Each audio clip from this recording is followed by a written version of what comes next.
Hola, qué rico poderlos volver a saludar.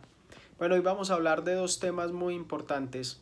Vamos a hablar de la razón y la mayoría de edad desde el planteamiento kantiano, es decir, desde el filósofo Kant.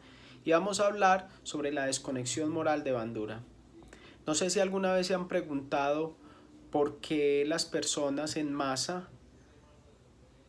hacen cosas que no serían capaces de hacer individualmente y por qué pareciera que las masas no hicieran uso de la razón, no pensaran y juzgaran o tuvieran juicios. Bueno, entonces para entender esto, revisemos bien lo que plantea Kant y Bandura.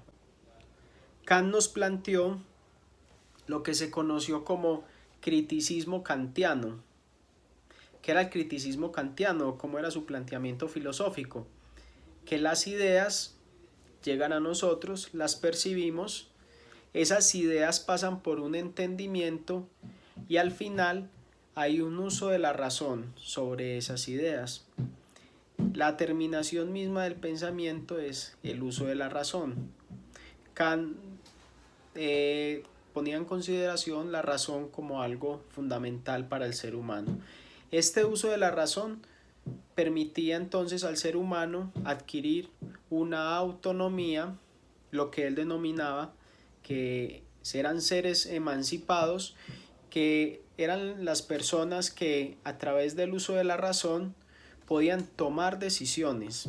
Por eso lo llamaba pues que adquirían una autonomía y que no solo hacían caso a su, a su, a su autoridad.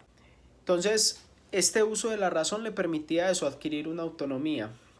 Las personas que adquirían esa autonomía, él las consideraba personas con mayoría de edad.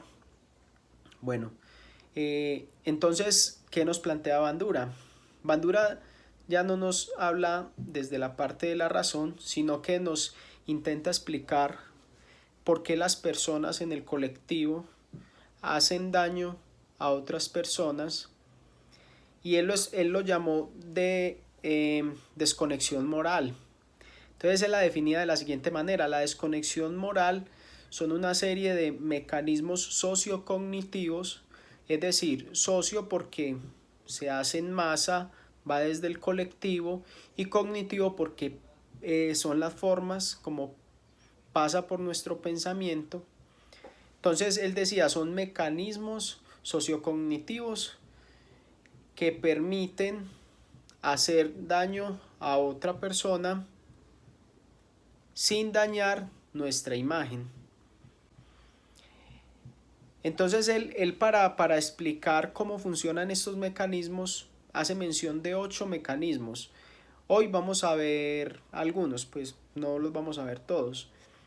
Y qué mejor idea que explicarlos con ejemplos para que entendamos cómo el colectivo a través de estos mecanismos puede llegar a un acto de deshumanización.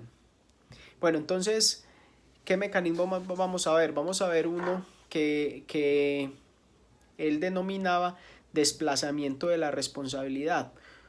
Un ejemplo de estos es, por ejemplo, cuando en los campos de concentración nazi le preguntaban a los soldados nazi por qué hiciste estos actos y ellos decían, es que a mí me dieron la orden, yo solo cumplía órdenes. Entonces hay un desplazamiento de la responsabilidad. Cuando se da el desplazamiento de la responsabilidad, tiende pues a justificarse los actos inmorales que está cometiendo la persona. También hay una difusión de la responsabilidad. Pongamos el mismo ejemplo con los soldados nazis. Los soldados nazis, cuando estaban en masa, ¿qué es lo que ocurre acá? Son varios soldados que se identifican entre ellos mismos con un acto que están cometiendo. Entonces, si yo lo hago con varias personas, voy a sentir menos culpa. ¿Por qué? Porque la responsabilidad va a estar difundida en varias personas. Bueno, hay otro mecanismo que es la deshumanización. Lo mismo, pongamos el mismo ejemplo, los soldados nazis, cuando metían en los campos de concentración a los judíos, los deshumanizaban, es decir, los reducían a lo más mínimo y mediante esta reducción justificaban sus actos deshumanizados, sus actos inmorales.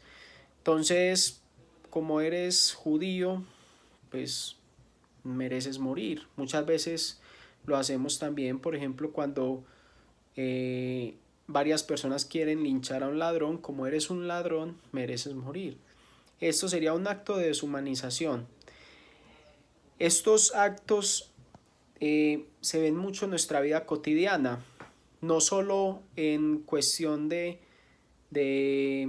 como lo estamos explicando, desde la parte de los nazis, sino que también cuántas veces no hemos hecho un desplazamiento de la responsabilidad moral o una difusión de la responsabilidad, o cuántas veces no hemos deshumanizado, no hemos empobrecido la imagen del otro para poderlo criticar, para poderle dar un maltrato, para poderle pisotear su dignidad.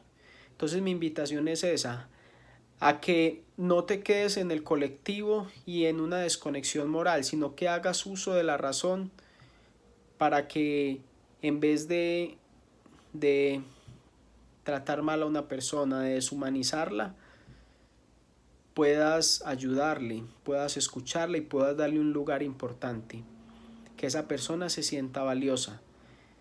Un dato interesante, esto no solo ocurre en el colectivo como lo llevamos muy lejanamente, ocurre también en nuestro hogar. En nuestro hogar también hay actos de desconexión moral. Ponle cuidado a eso y déjate guiar por el uso de la razón, es decir, por un caer en cuenta de cuando estés haciendo alguno de estos mecanismos para dañar la imagen del otro. ¿Qué mejor forma de caer en cuenta que me preguntarme con qué sentido estoy tratando así a esta persona? ¿Acaso lo estoy deshumanizando? ¿Acaso estoy reduciendo su imagen para darle un maltrato?